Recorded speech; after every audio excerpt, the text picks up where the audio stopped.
بسم اللہ الرحمن الرحیم۔ السلام علیکم ورحمۃ اللہ وبرکاتہ۔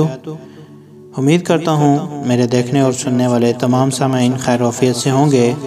محترم سامعین، صلاۃ التسبیح کی فضیلت بالکل صحیح سند کے ساتھ نبی کریم صلی اللہ علیہ وآلہ وسلم سے ثابت ہے۔ حضرت عبداللہ بن عباس رضی اللہ تعالیٰ عنہما بیان کرتے ہیں کہ رسول اللہ صلی اللہ علیہ وسلم نے عباس بن عبد المطلب رضی اللہ تعالیٰ عنہ سے فرمایا، اے عباس، اے میرے چاچا، کیا میں آپ کو عطا نہ کروں؟ کیا میں آپ کو بھلائی نہ پہنچاؤں؟ کیا میں آپ کو نہ دوں؟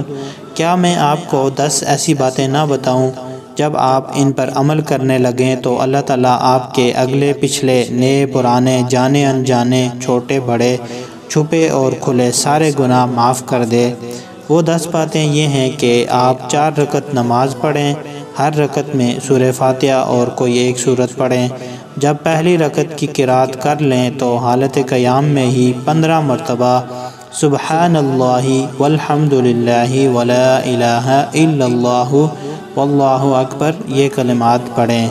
پھر رکوع کریں تو یہی کلمات حالت رکوع میں 10 بار کہیں۔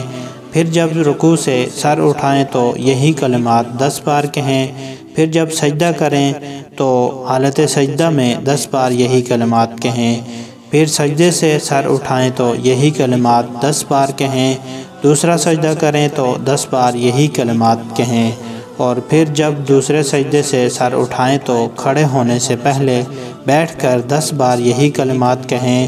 تو اس طرح یہ ہر رکعت میں 75 مرتبہ ہوا۔ یہ عمل آپ 4 رکعتوں میں کریں۔ اگر آپ پڑھ سکیں تو ہر روز 1 مرتبہ اسے پڑھیں، اور اگر روزانہ نہ پڑھ سکیں تو ہر جمعے کو 1 بار پڑھ لیں۔ ایسا بھی نہ کر سکیں تو ہر مہینے میں 1 بار پڑھیں۔ یہ بھی ممکن نہ ہو تو سال میں 1 بار، اور اگر یہ بھی ممکن نہ ہو تو عمر بھر میں 1 بار پڑھ لیں۔ جس طرح قیام میں سورہ فاتحہ اور کسی دوسری سورت کی قرات کے بعد یہ کلمات پڑھنے ہیں، اسی طرح رکوع، قومہ اور سجدوں میں بھی نماز کی دعائیں تسبیحات پڑھنے کے بعد یہ کلمات کہنے ہیں، اور اسی طرح دوسری اور چوتھی رکعت میں تشہد وغیرہ مکمل پڑھ کے پھر یہ کلمات کہنے ہیں۔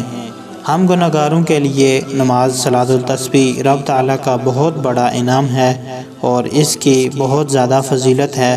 سب دوستوں سے گزارش ہے کم از کم رمضان المبارک میں اس کا ضرور اہتمام کریں۔ ویڈیو اچھی لگے تو ویڈیو کو اپنے عزیز و اقارب کے ساتھ شیئر کریں اور میرے چینل کو سبسکرائب کریں۔ شکریہ۔